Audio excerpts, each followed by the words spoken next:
Have you ever used your rear brake as a foot peg on left-hand corners? Well, it's actually a pro technique that a lot of guys use. Look at one of the best 250 riders in the world as he's coming across one of the longest starts in Supercross of this year. Look how he is weighting the outside peg, but he is doing it on the rear brake.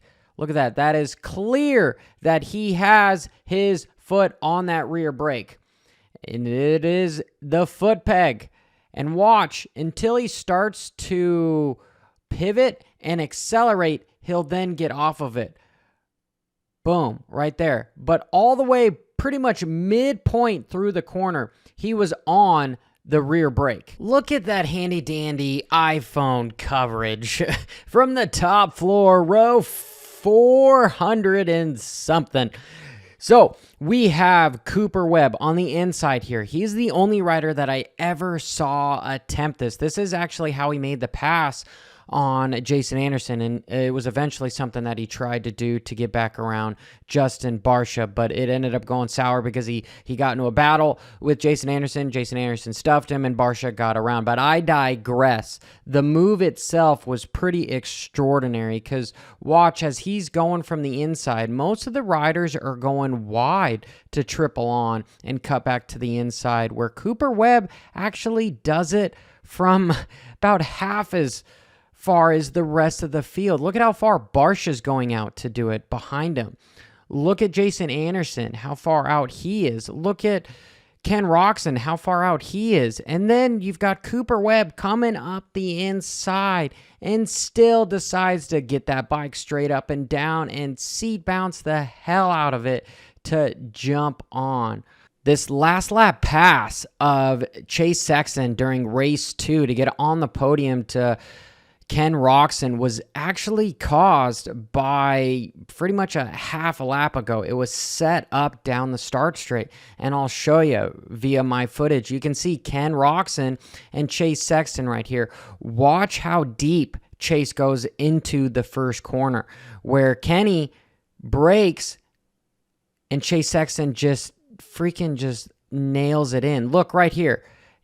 Kenny's getting ready to just lean the bike over and turn, and Chase Sexton just goes in super deep and just sucks right up onto him. And that's what caused him to get close enough to be able to make that final pass. If he didn't do that, he wouldn't have been close enough to sneak up on the inside of Kenny. Man, that just one small mistake a half a lap ago is what lost Ken Roczen of being on the podium. Boom. There you see it. Pass right there. Please tell me that one of the photographers got Levi Kitchens standing up around the first corner and getting the whole shot. That was just poetry in motion. I don't believe I've ever seen a rider get the whole shot, besides in motocross, standing up. Look at Levi as he's just perfectly weighting that outside peg and just keeping it on the pegs. Spectacular. Do you want to get a leg up on your competition? Well, head over to puremoto.com. Search over 1.3 million items in stock and 200 local retailers. It's as simple as going to product search, typing in what you want, a showy new helmet. Might actually be called Shoey, but I digress. You find out what color you want, where it is in stock, how close it is to you as far as retailers go. You can give them a call, tell them to hold it for you, or you can check out. Make sure you head over to puremoto.com. So Eli Tomac was just a complete dominator when it came to the Triple Crown at Glendale, just like last year. However, man, that factory suspension on Star Yamaha does its due diligence. Watch Tomac as he triple ons, and then he just has way too much speed and almost lands in the face of the next one. Look at him jump off as he over jumps down there, which would have been catastrophic for a mere mortal or potentially stock/privateer bike. Maybe both. Boom, look at that. Bottoms completely out and is still able to triple and make it like nothing happened, like he meant to do that. Let's watch that again in real time. boom. Crazy. Not to mention Eli Tomac is strong as a bull in order to hold on to that sucker. So I want to just put this in here because the split lane was kind of a fail. During free practice, I saw all the 250 guys going wide because it was really hard to go to the inside and triple. And the outside just ended up being slower because it was triple, quad. Looked cool, but it was just too much air time. Eventually, every 250 rider was able to just go to the inside and triple out of the corner. Max Volan was having a hard time making that inside line, so he was slower on the outside, and that's really what ended up slowing him down and why he got passed a lot. But I digress yet again. Yes, I say that a lot.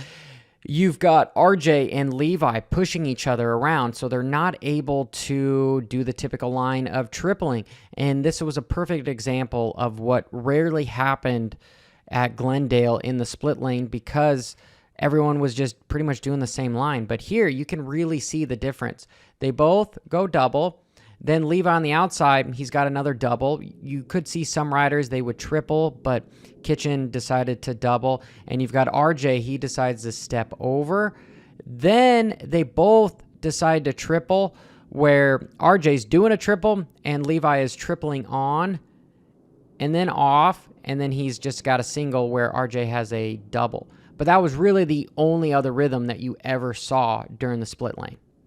And if you guys enjoyed this, make sure on your way out you hit that subscribe button. I know a lot of you have been doing it, so continue doing it. It helps me out a bunch, and it's nice to know that you guys are enjoying the content. So stick around. I got a good live show planned for Friday as well. Till next time, keep it WFO. Bye.